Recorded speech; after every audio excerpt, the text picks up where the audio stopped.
Bonjour, bonsoir à tous, vous qui regardez les vidéos, que ce soit le jour ou la nuit, ici DVD Pro Catch.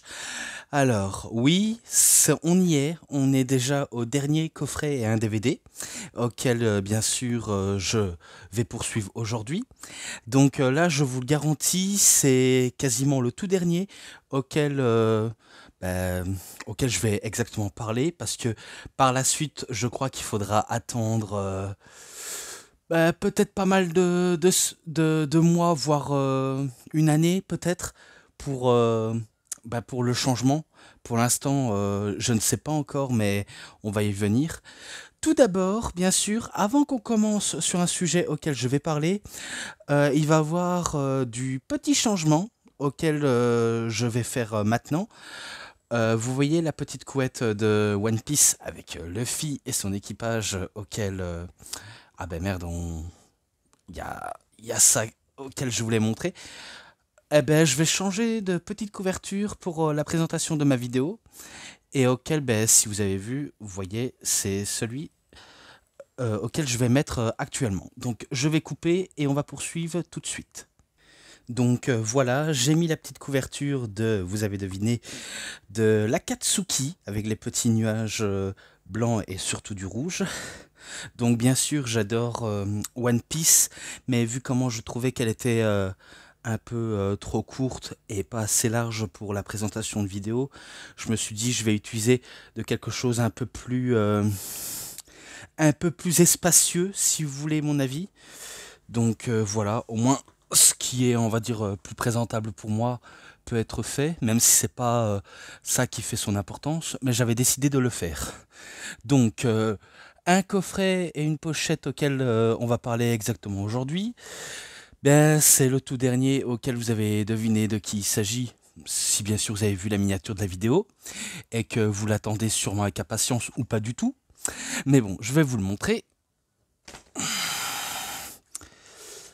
Alors, un coffret et un DVD de Undertaker. Tout d'abord, ben, The Last Ride, et celui-ci, ben, toute la collection complète de WrestleMania auquel il a pu participer. Donc celui-là c'est de 2 DVD et celui-là c'est de 6 DVD.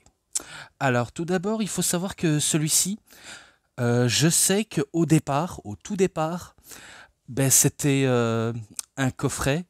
C'était un coffret qui a l'effet d'un cercueil auquel il y avait 5 DVD plus une petite carte et que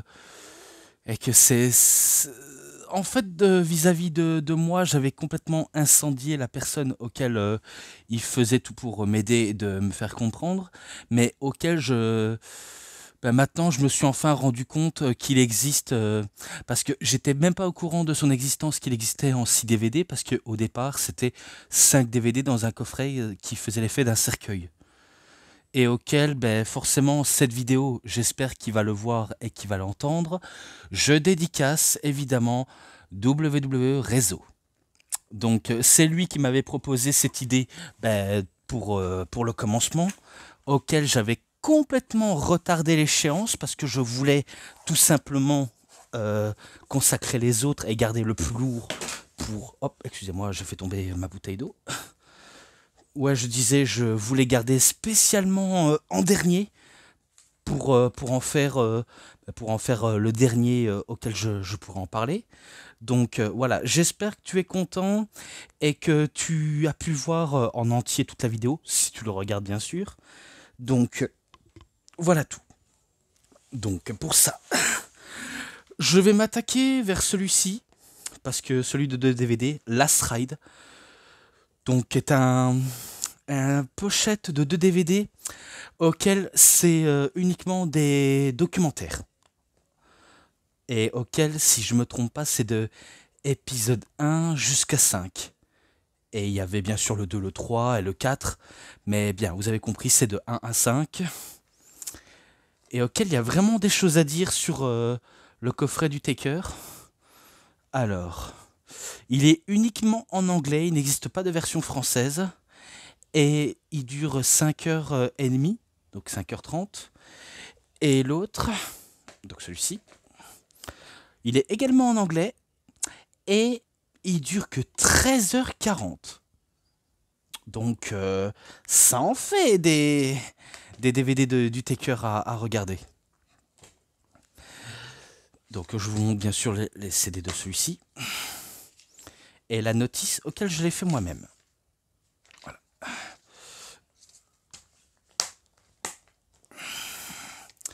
Donc, celui-là. Alors, dans le premier DVD, bien sûr, ce sont que des documentaires, il n'y a pas de match, hein, évidemment. Donc, le premier, bien sûr, j'ai marqué documentaire.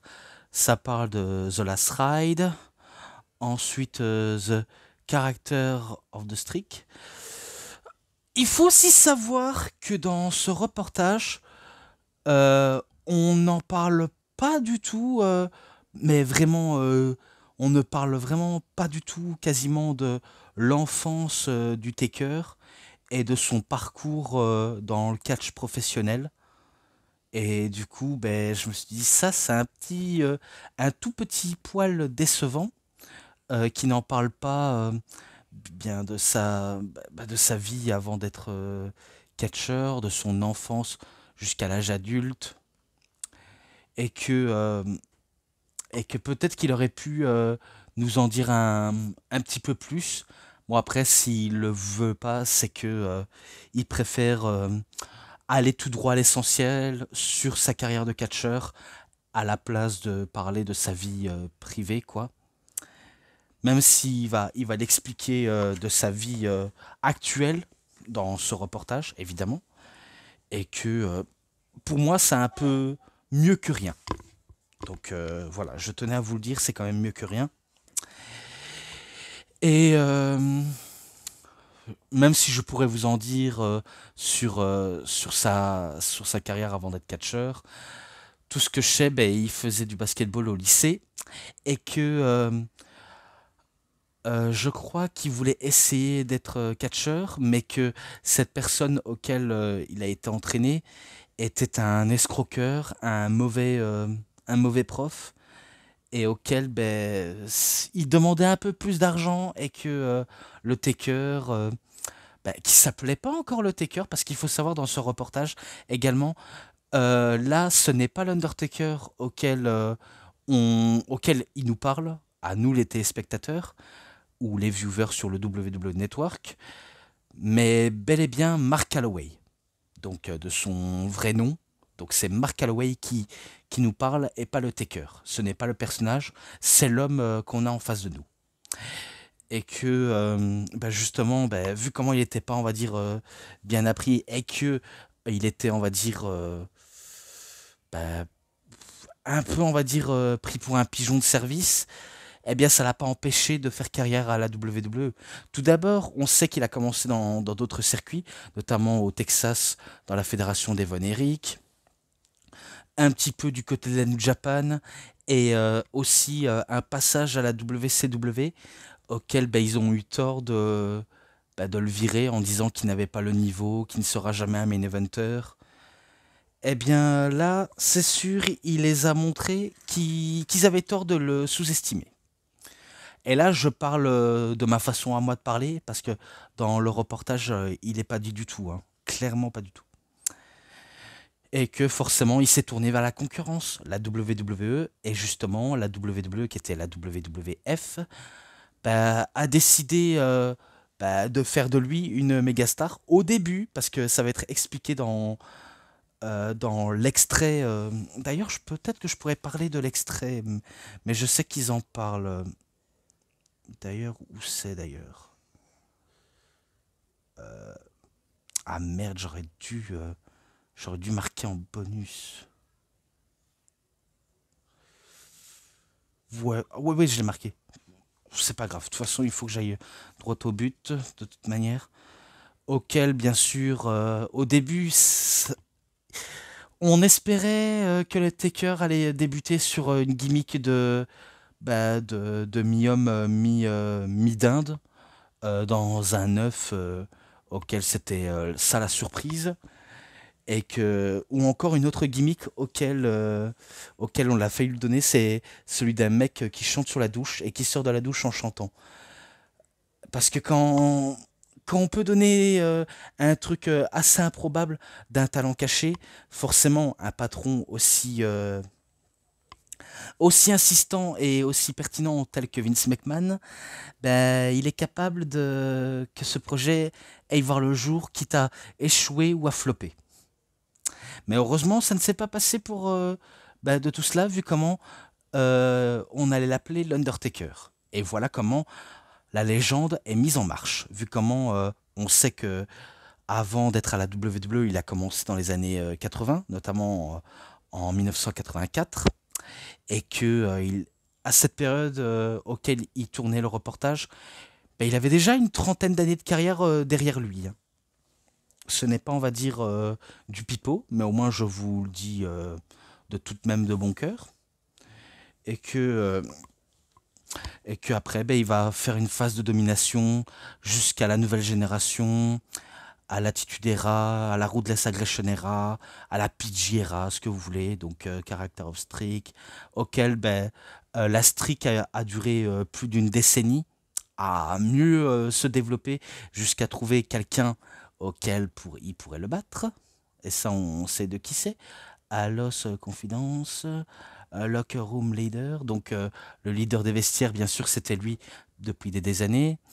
Et il faut savoir que on nous montre parfois des images exclusives, des photos également exclusives, auxquelles ben, on voit parfois, ça dépend quand le taker, ben, il sort de son personnage.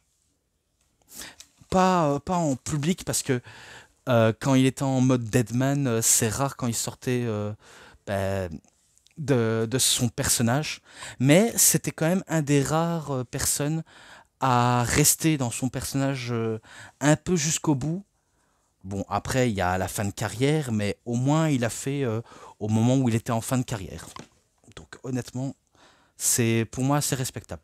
Donc, The Day of WrestleMania 33 en 2017, auquel il avait affronté Roman Reigns et auquel, quelque part, le match était une catastrophe. Oui, excusez-moi si je bouge un petit peu, j'essaie de me mieux positionner parce que j'ai une petite douleur en bas du dos, mais ça peut passer. Et d'ailleurs, je vais un petit peu m'hydrater pour le coup. Donc voilà, j'espère que ça fera forcément l'affaire. Ensuite, ben, The Phenom versus The Big Dog. Donc, bien sûr, de Roman Reigns, auquel je disais que c'était pas forcément le match auquel il a apprécié fortement. Parce qu'il faut savoir qu'on va suivre ben, le Deadman jusqu'à la vraie vie. On va dire un peu la terre ferme des catcheurs, quitte à dire la réalité. Auquel ben, il va visionner son propre match, l'Undertaker. Et il va voir qu'il a fait la pire performance et qu'il est en train de plus en plus c'est d'entacher son image et et qu'il en était même dégoûté, hein, qu'il en était même dégoûté et auquel ben, il voulait corriger cette erreur et peut-être de partir sur de bonnes phases. Donc bien sûr il y a l'épisode 2, la rédemption, What Next, Suguri. Et également pendant ces années d'entraînement quand il était part-timer, parce qu'il faut savoir, vous saviez un peu, l'Undertaker c'était un peu une immense star, que ce soit de la nouvelle génération, de l'Attitude Era auquel il était quasiment au sommet avec The Rock, Steve Austin, Triple H, Kurt Angle, Mankind. Et j'en passe des noms, hein, j'en passe vraiment des noms. Ensuite, il va connaître une période d'American Badass, auquel dans la Ruthless Aggression Era, il va quand même élever quelques catcheurs auxquels il va les propulser au rang de main eventer et de star, et même jusqu'à l'ère PG. Et d'ailleurs, je crois que c'est pendant la période de 2010-2011 auquel on va le voir une fois par année. Donc il était quasiment part-timer dans les années 2010. Et que ça l'empêche pas de faire des bangers. Ça l'empêchait vraiment, vraiment pas. Ensuite, Michelle McCool. Alors Michelle McCool, vous saviez que c'est la vraie femme de l'Undertaker. Même si le Taker n'en a pas eu, je crois, un seul. À l'époque, c'était Sarah Et là, ben, c'est Michelle McCool, et auquel je sais pas trop comment vous dire ça, si ce n'est que bah, le coup de foudre. C'est tout ce que je peux dire en tant que catcheur et catcheuse et en tant que collègue. Bah, c'est le coup de foudre et le destin qui leur a mené à s'unir ensemble et, et évidemment à avoir une famille. Et d'ailleurs, c'est ce qu'ils ont pu faire, et que dans ce reportage, on voyait bah, que, qu'ils élevaient leur fille ensemble, donc l'Undertaker et Michelle McCool. Donc oui, pour ceux qui se posent la question, vous saviez que l'Undertaker n'est qu'un personnage, et que dans la réalité, ce n'est qu'un vrai homme qui est complètement humain et qui a totalement tout réussi, hein. Donc pour ceux qui l'ont pas compris, parce que c'est vrai que quand on est gamin et que on a forcément un peu cette illusion auquel on nous a vendu, en disant que c'est, on va dire, un homme qui n'a pas d'âge, alors qu'il en a forcément un, donc évidemment, et que qu'il n'a pas, on va dire, trop forcément trop d'émotions, alors qu'il en a. Donc bien sûr, ce n'est pas un robot, ce n'est pas une machine, c'est un être humain avant tout, et que voilà comment on pourrait bah, en dire sur la personne qui est le Taker. Bon, je sais que j'aurais pu dire tout ce que WW Fan France, donc Axel de la chaîne de WWF, enfin WFF pour Fan France, en a également fait une vidéo là-dessus, et auquel, ben, vous voyez, je ne suis pas en train de le plagier, je le dis à ma sauce. Et je le dis sans on va dire, copier les personnes qu'ils ont dit, parce que j'ai pas envie qu'on me dise que j'ai plagié qui que ce soit d'autre. Donc je le dis à ma façon. Et que d'ailleurs, en parlant de Michelle McCool, bah forcément, on sait que cette année, elle sera dans le Hall of Fame. Et que pour l'Undertaker, je ferai peut-être la conclusion un petit peu plus tard, si j'arrive, bien sûr. Mais bon.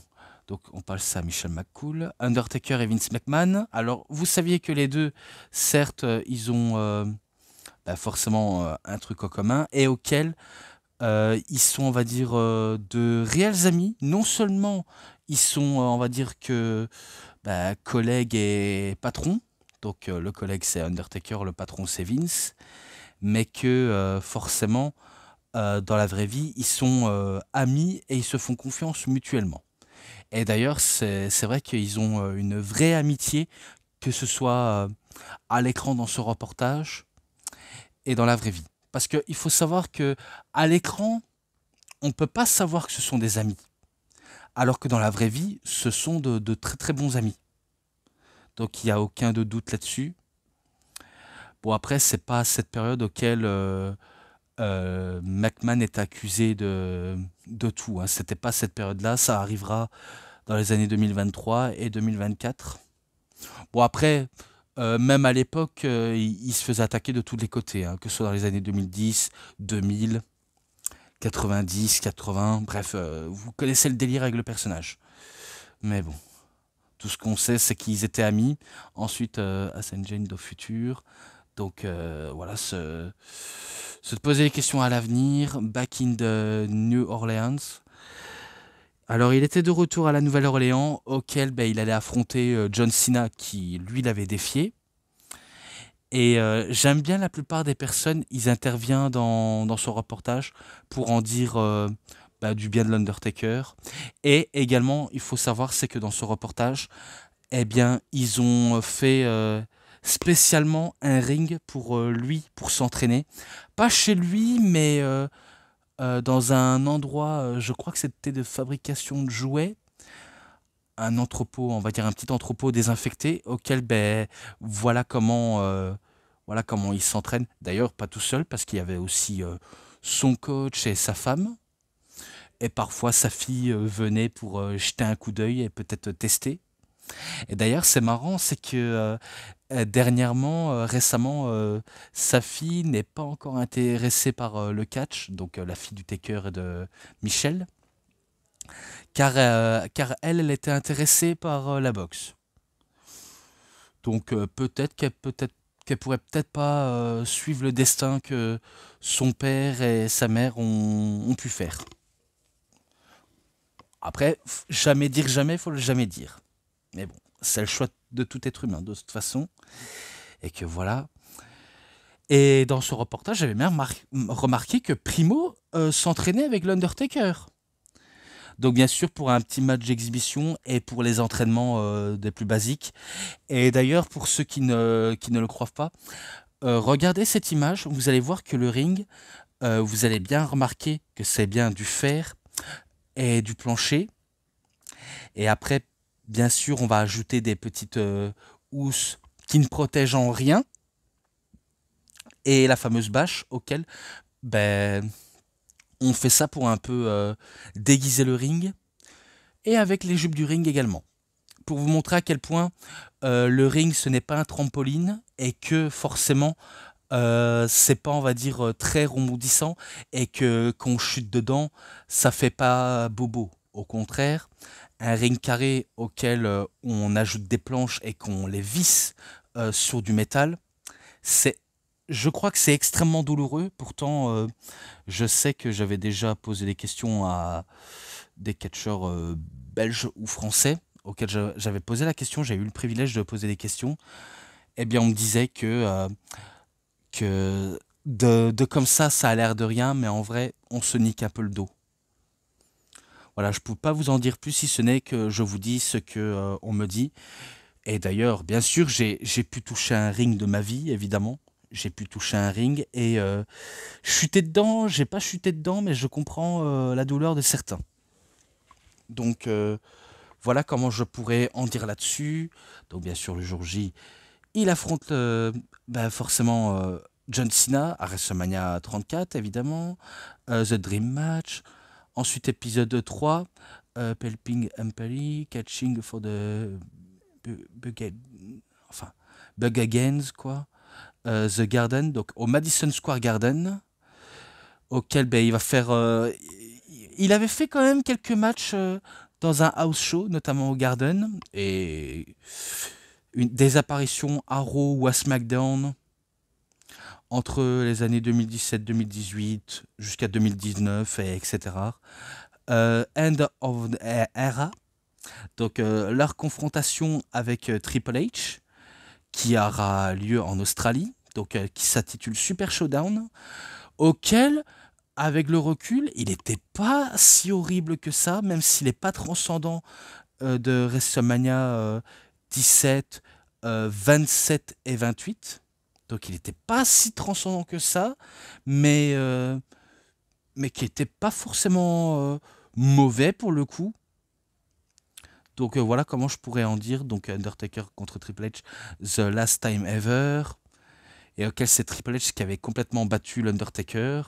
Ensuite, Brothers of Destruction contre The DX, The D-Generation X, qui a eu lieu à Crown Jewel et auquel vous saviez, pour moi et pour certains fans, on veut vraiment, mais vraiment oublier ce match-là.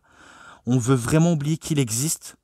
On sait que le match a eu lieu, mais tellement que les quatre faisaient pitié à voir. Et c'est pas la faute des catcheurs, hein, c'est déjà c'est un rapport avec le temps, parce que faut dire qu'on catch dans un pays étranger et que la chaleur est présente, que ce soit de jour ou de nuit, surtout en Arabie Saoudite, forcément tu bah, ça ça n'aide en rien, quoi, ça n'aide en rien. Les quatre hommes ont accepté parce qu'on leur a donné des grosses sommes d'argent par les Saoudiens. Quelque part, on disait que Shawn Michaels a un peu sali son image de grand catcheur accompli, auquel je ne crois pas du tout. C'est juste que peut-être qu'il y en a qui étaient déçus qui catchent en Arabie Saoudite et pas en Amérique. Et là récemment, je sais même pas si c'est du troll ou si c'est vrai ce qu'il dit, mais à ce qui paraît, il pourrait peut-être revenir pour un dernier run pour catcher pour avoir une fin complète. D'autres qui étaient très très contre, Nous, on s'inquiète beaucoup vis-à-vis de Michaels. Honnêtement, à l'heure actuelle, on s'inquiète pour lui. Est-ce que c'est une bonne solution? J'ai pas la réponse à ça. Clairement pas. Mais bon, de toute façon, ce match-là, entre le Taker, Kane, Hunter et Sean, vaut mieux l'oublier. Carrément. Maintenant, je passe au DVD 2. Donc le DVD 2, c'est encore auquel on va parler. Épisode 4, Battle of Wayne. Dedication is a Craft. WrestleMania, What Nothing to Do. Bill Goldberg is next. Donc, et également, quand il avait affronté Bill Goldberg à Super Showdown 2000... je crois que c'était 2019, si je dis pas de conneries. Donc il avait affronté Goldberg et ce match était une catastrophe. Lui-même le dit que c'était une catastrophe. Undertaker lui-même le disait que c'était une grosse catastrophe. Et même si dans son reportage, on voit de tout, de 2014 à 2015, 2016 à 2017, 2018 à 2019 jusqu'à 2020, ben, ça parle évidemment de la période qui était un peu descendante pour lui, notamment sa défaite à WrestleMania 30 face à Brock Lesnar, auquel la streak a été cassée, auquel il avait affronté Bray Wyatt, auquel il avait affronté Shane McMahon, Roman Reigns, John Cena, etc. Non, c'était pas 2019, c'était 2018 encore. Enfin, non, 2019. Putain, je sais plus. Putain, je sais plus. Il s'est passé tellement de trucs que j'ai oublié de dire les choses un peu plus clairement. Mais en gros, il avait participé et Goldberg a failli le tuer suite à un jackhammer très très mal exécuté. Bon, après, vous saviez que Goldberg, il est un peu réputé pour, se fracasser la tête sur une porte et de faire un peu n'importe quoi. Alors qu'il devrait être plus concentré, un peu plus professionnel.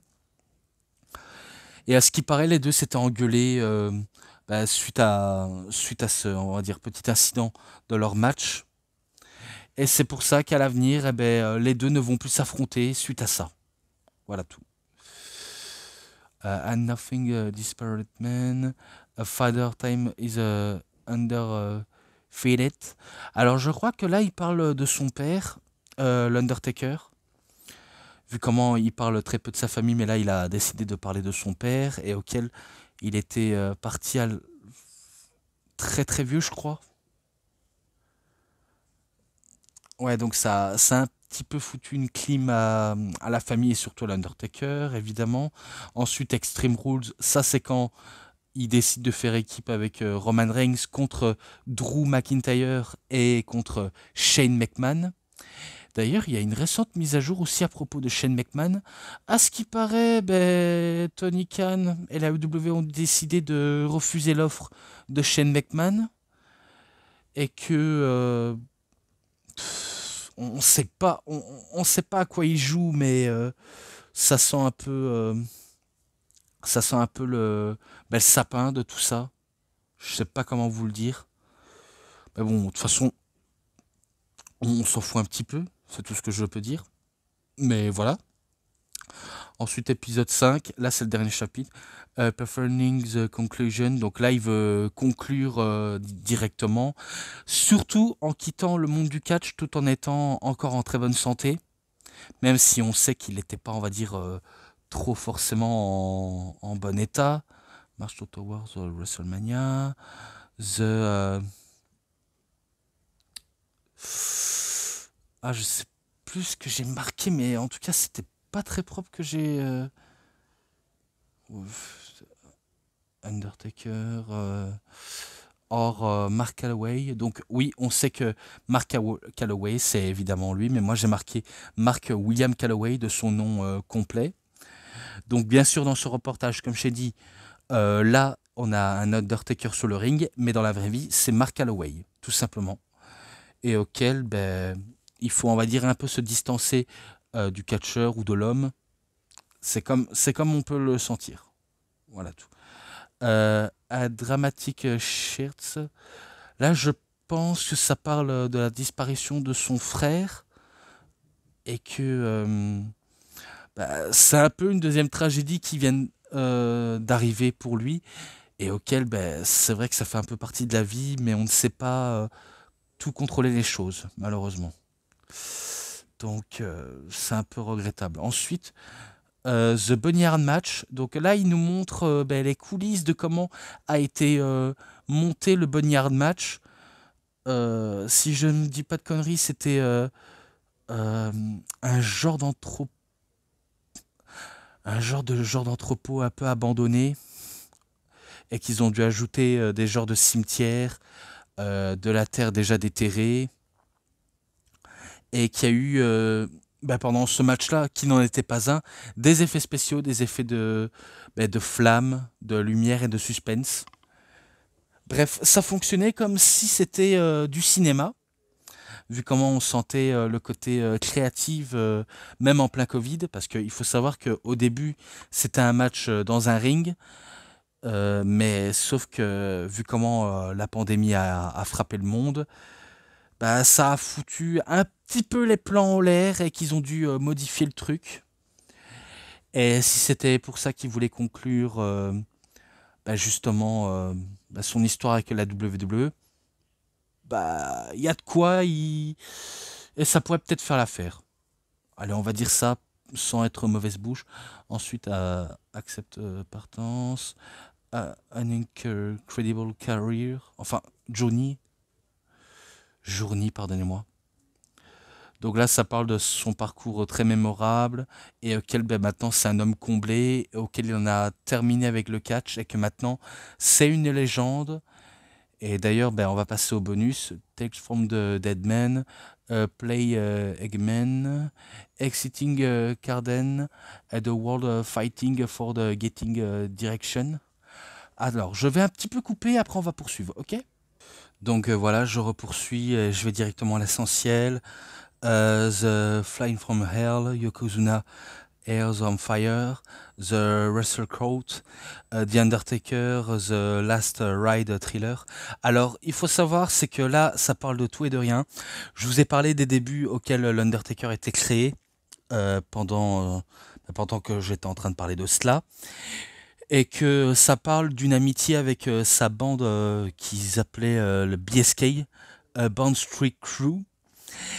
Et justement, il y avait cette affaire avec une fois, ils avaient foutu le feu aux cheveux de Yokozuna, par accident bien sûr, et que ça arrivait qu'ils se déconnaient entre eux, voilà, à faire la fête, pendant qu'ils étaient sortis de leur personnage et qu'ils étaient fans du Catch Old School. Voilà tout. Ensuite, il faut savoir, c'est que l'Undertaker, il avait la fâcheuse état d'esprit d'être parfois le juge du tribunal des catcheurs, parce que oui, ça existait, le tribunal des catcheurs, et l'Undertaker était l'un des juges auxquels il avait le pouvoir de dire qu'ils sont coupables ou pas. Alors certes, il y en a qui vont dire que c'est un peu ridicule, que c'est juste de la manipulation, que c'est juste du bisoutage. Quand on a des problèmes, il fallait régler les problèmes, et que la plupart des catcheurs étaient obligés de payer de l'alcool, de la bouffe, de l'essence, l'hôtel à payer aux certains catcheurs pour montrer leur loyauté. D'autres qui ne le faisaient pas étaient punis, voire peut-être virés. Et ça arrivait que très rarement. Ensuite, John Bradshaw Layfield, JBL, ses mémoires avec l'Undertaker, Cryptothérapie, donc la cryptothérapie, Stone Cold Steve Austin qui montre son respect envers le Taker, The Make-A-Wish du côté de Raw, 25e anniversaire. Donc, bien sûr, il était présent au Make-A-Wish et également dans le Raw 25 pour faire une apparition assez peut-être mémorable, même s'il n'était pas trop resté dans les mémoires, mais bon. Ensuite, Undertaker Favorite Opponent et What Entrances. Donc je pense que je vais un petit peu m'arrêter là parce que ça en fait déjà beaucoup trop à citer et que je veux pas trop non plus perdre de temps.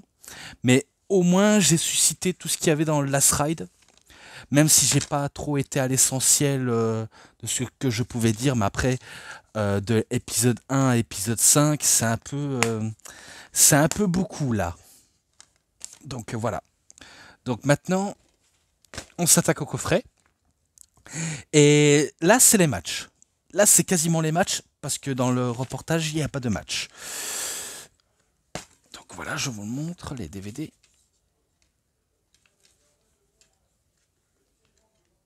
Allez.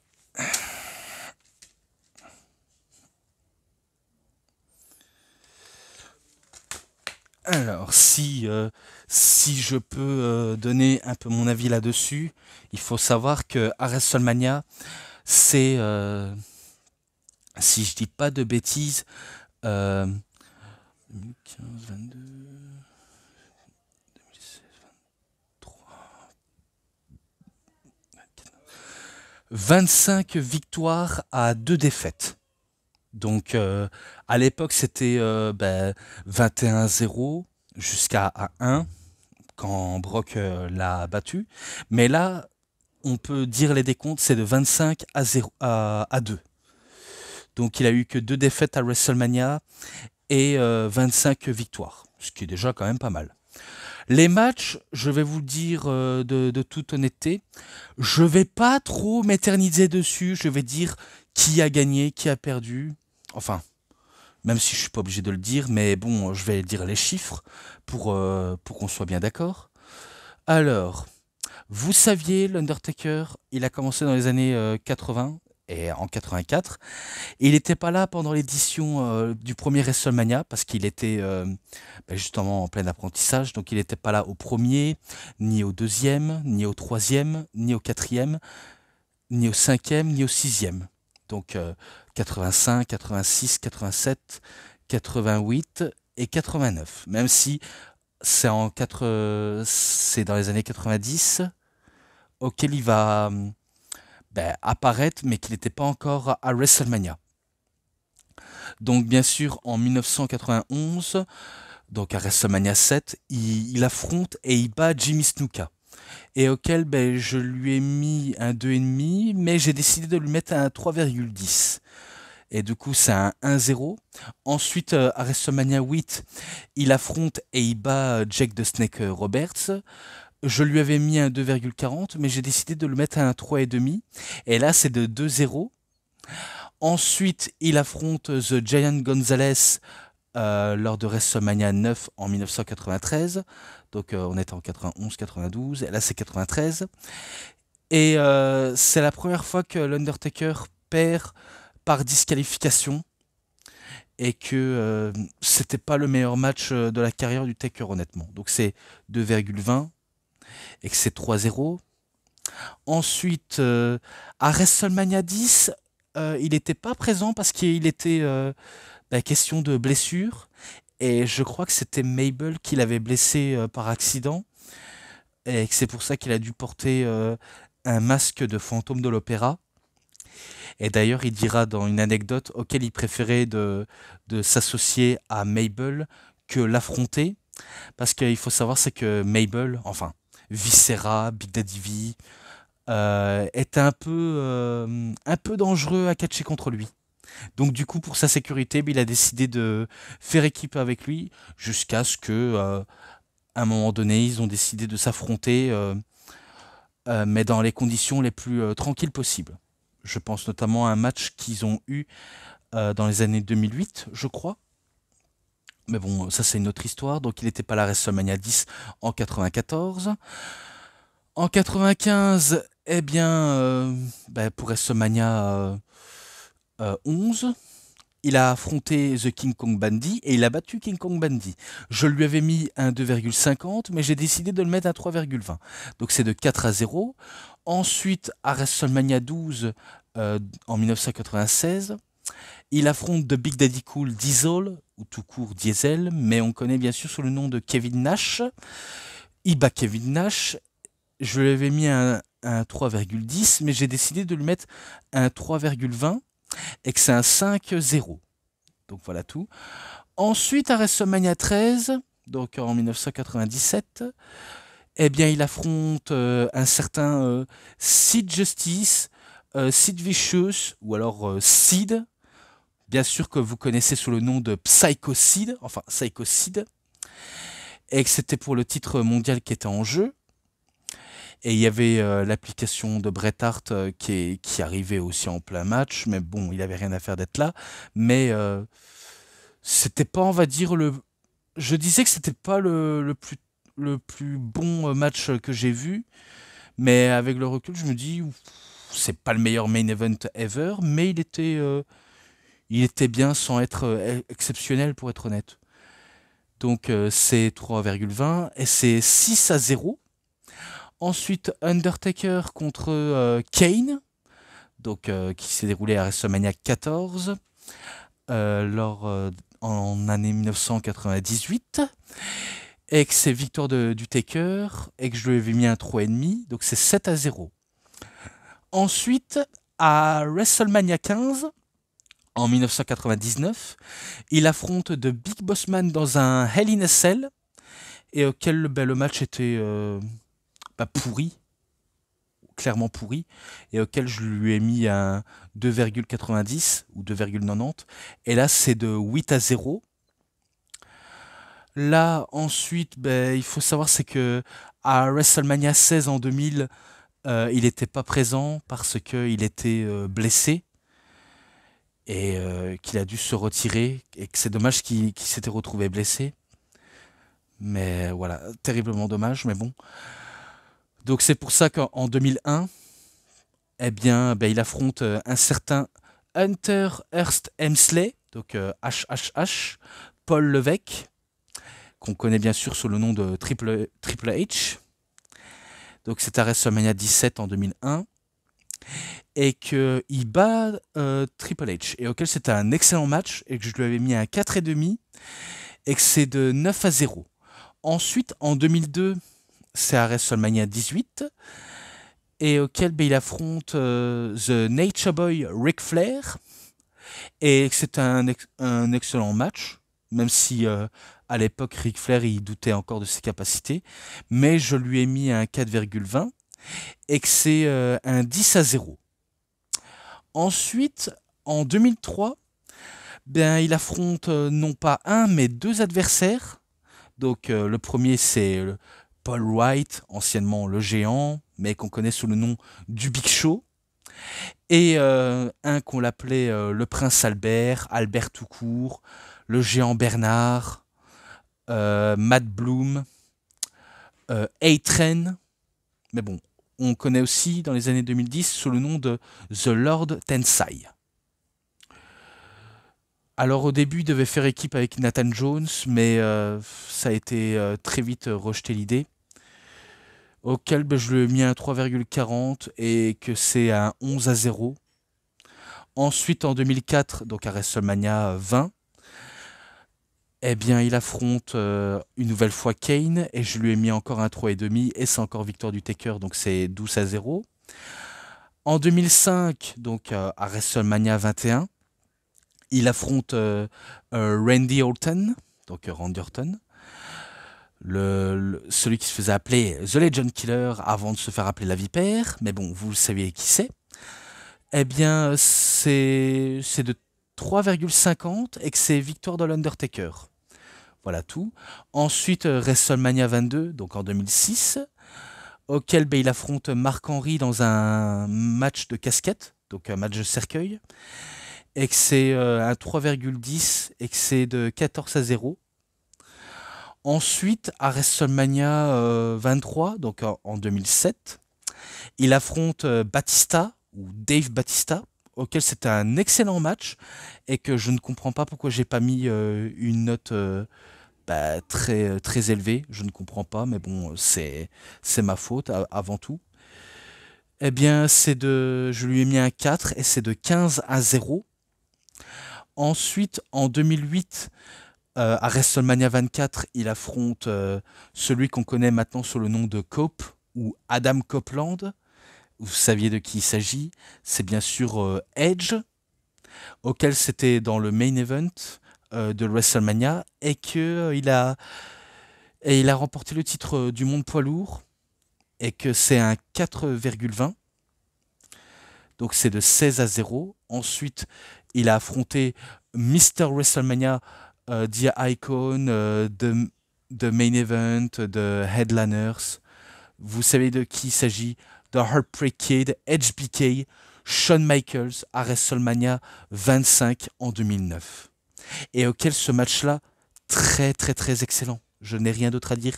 Il était très très bon. En plus que le Taker, il a failli mourir ce jour-là.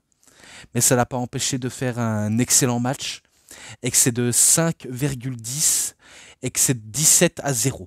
Ensuite, il affronte une nouvelle fois Shawn Michaels, mais en 2010 à WrestleMania 26. Et que là, c'est streak contre carrière. Et finalement, c'est Astrid qui a eu le dessus sur la carrière. Auquel je lui ai mis un 4,90 ou 4,90. Et que c'est 18-0. Et là, il retrouve une nouvelle fois Triple H à WrestleMania 27 et même à WrestleMania 28 dans un match où tout est perdu, tout est permis, aucune prise interdite. Eh bien, ce match-là, c'est un 4,20 et c'est même dans ce match-là auquel il ne repart pas, on va dire, sur ses pieds, vu comment c'est lui qui a gagné, mais il n'est pas reparti sous ses jambes. Mais que c'était tellement excellent. Donc c'est de 19-0. Une nouvelle fois face à Triple H avec un arbitre spécial, forcément Shawn Michaels dans un Hell in a Cell, et c'est la fin d'une ère entre les deux hommes. Donc tout ce qu'on sait, on a eu des tas de choses qui sont passées, hein, et que c'était très excellent, très même, et que bien sûr c'est encore victoire de l'Undertaker, et que c'était un 4,40 que je lui ai mis. Et là, bien sûr, c'est de 20-0. Et ensuite, en 2013, parce que on était passé de 2012 à 2011, mais là maintenant 2013, il affronte CM Punk à WrestleMania 29.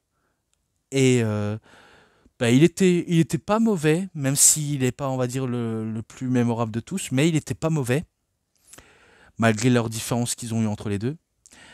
Eh bien, c'est de 4,50 et c'est 21-0.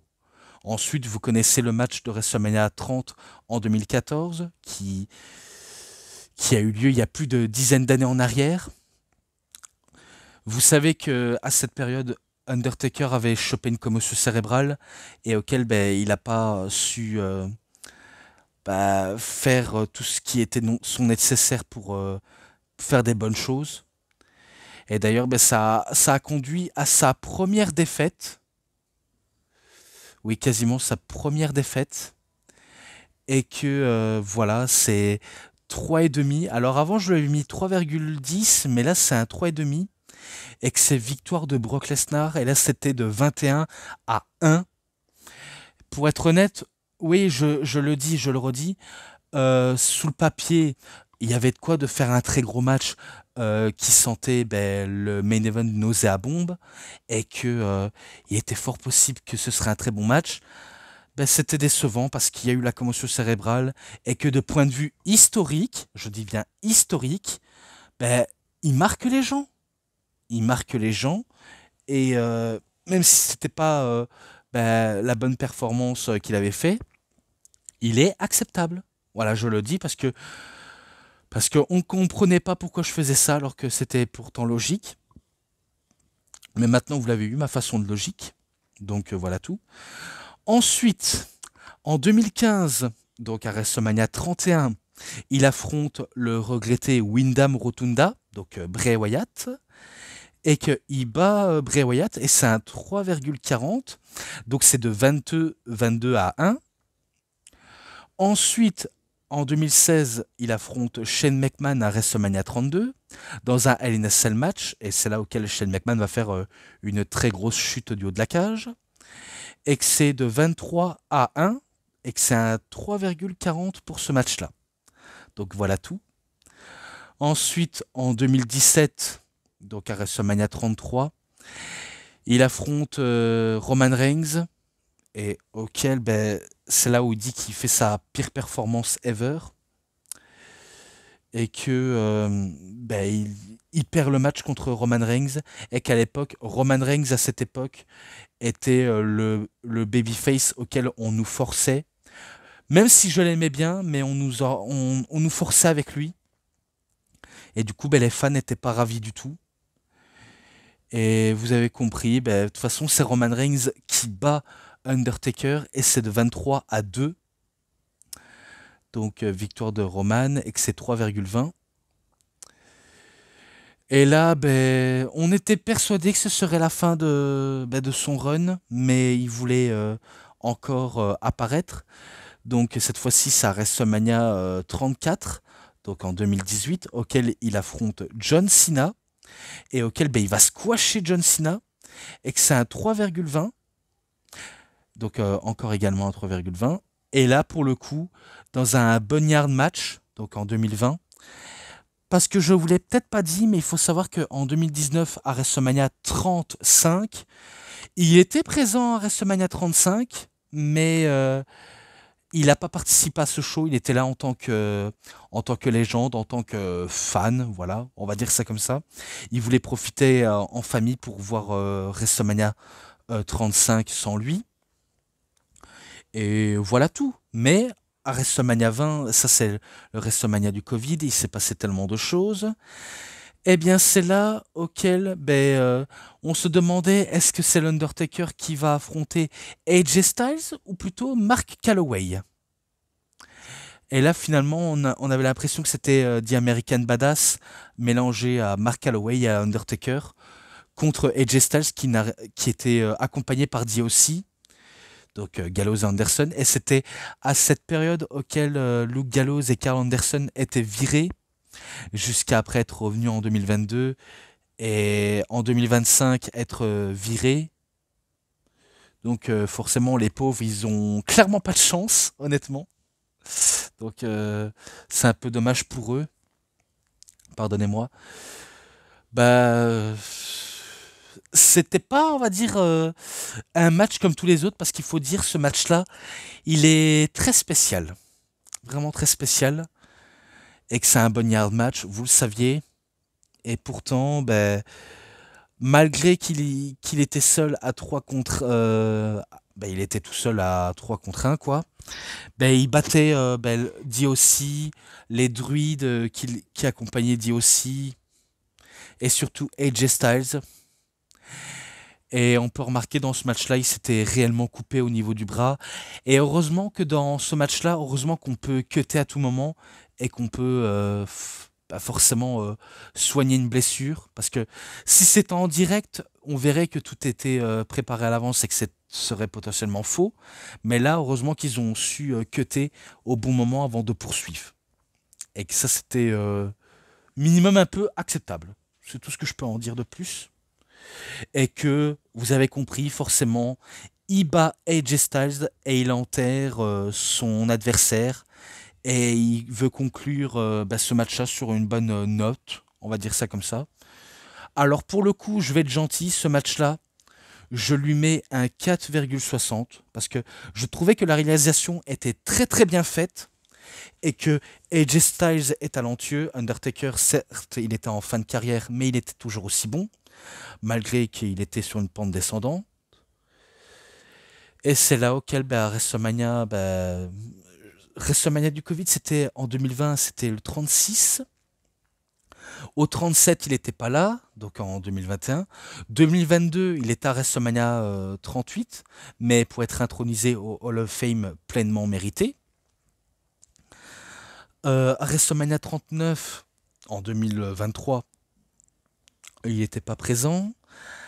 En 2024, donc l'année dernière, je l'avais cité l'année dernière, mais l'Undertaker était présent dans la nuit 2 pour aider Cody Rhodes à remporter le titre mondial des mains de Roman Reigns.